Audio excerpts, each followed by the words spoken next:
In today's instructional video, I'm really excited to show you how to add colorful dominant chords to an arrangement. This particular technique I call adding pure dominance, or sometimes I call it traditional dominance. Pure dominance or traditional dominance. Basically, we're going to try and add dominant chords before or preceding any known correct chord, so-called target chord. Okay? Traditionally, dominant chords move downward by fifth. Okay? So we're going to try and add some of these traditional dominants or pure dominants to the arrangement Over the Rainbow version 2.7. Just to illustrate, for example, G7, turn up the volume here, G7 wants to resolve down a fifth to C major. Okay, let's take a D7, wants to resolve a fifth down to G. Right? A7 wants to resolve down a fifth to D. Okay, so knowing that that is the basis for all Western civilization music, that dominant 5 chord moving to 1, we can try to insert some of these traditional dominants, so-called pure dominants, before target notes. So in Over the Rainbow, the first chord is F6. The second chord is D minor 7. So what if we were to say we definitely want the D minor 7? Could we precede the D minor 7 chord with its respective dominant, its respective 5 chord? So if we look at the D scale, or the D minor scale, either one, the 5 is going to be A. So we could try A dominant 7, right? And then moving to D minor. Sounds great, right? Now one little caveat, the melody note in this particular A7 is the raised 5th, so you want to take out the normal 5. Okay, so it would be A augmented 7.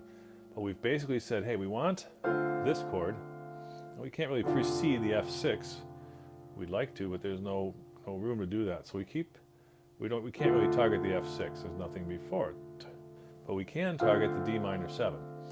And we said, okay, what's the 5? What's the strongest pulling chord to D? And that is the A dominant 7. So let's try that. Here's my A dominant 7 with a raised 5th. Going to D minor. Sounds great. Now I've got A minor 7. Could I target the A minor 7 with its 5? Well, its 5 would be the E. I don't think that's going to work very well. So here's the E, going to A minor. Doesn't work great because of the melody. So we'll stick with the A minor. Now the next target chord is D minor 7 in the second measure. Could we do its 5? Its 5 would be A dominant. Can't do it because the melody, okay, on beat 2, measure 2, beat 2, we're trying to do the 5 of D minor.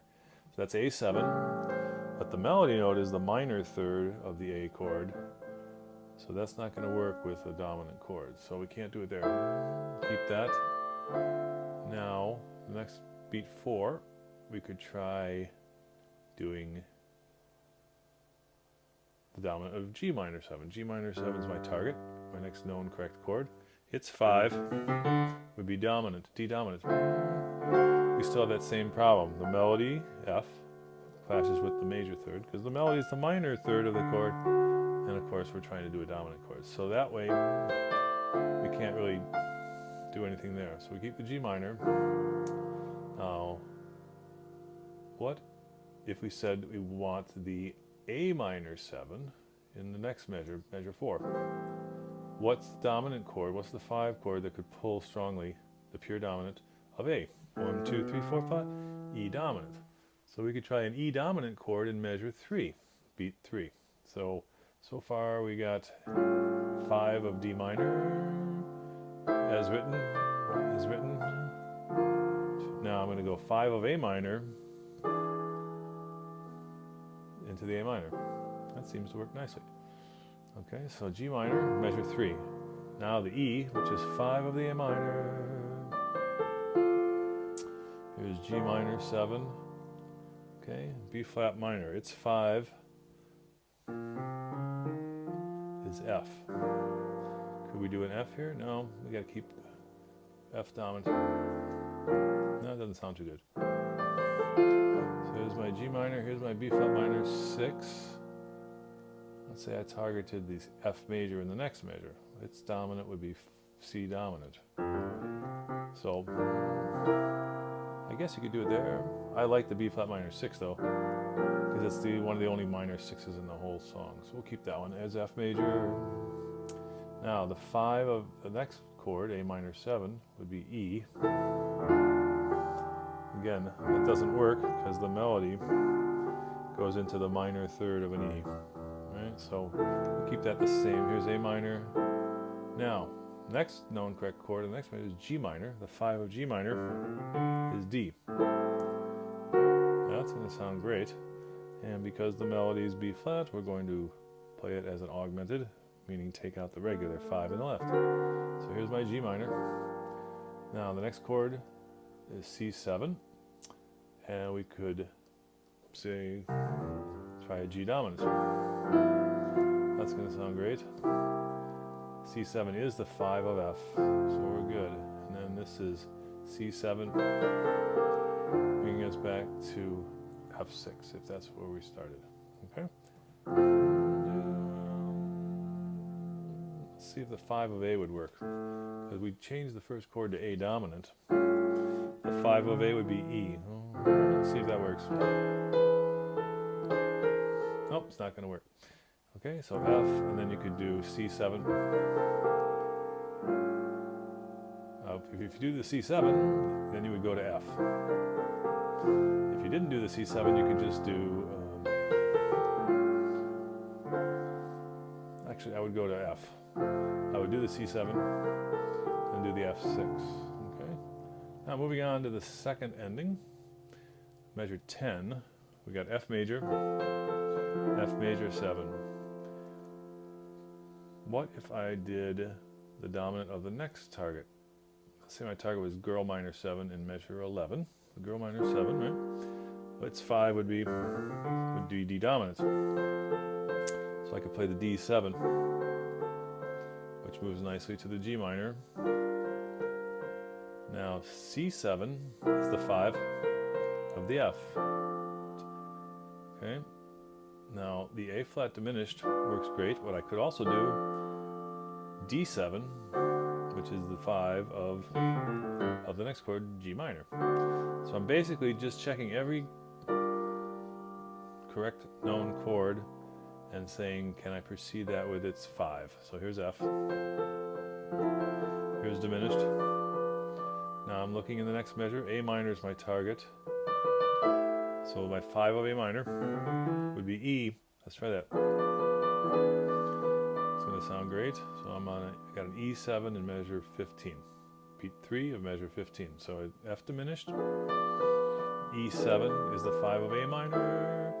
Now here I could do D dominant, which is the 5 of G minor, which is moving to C7 and then back home.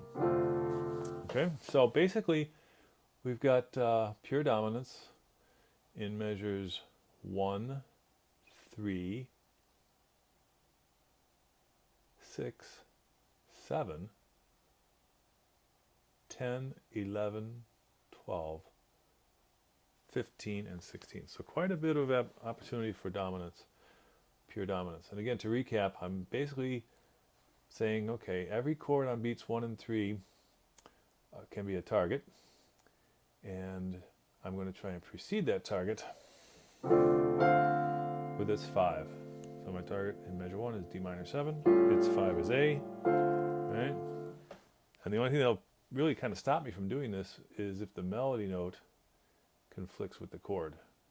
And you'll hear that, but basically you don't want to have what I call opposite thirds. So if my chord is A7, I can't have a minor third in the melody because the chord takes a major third. Okay?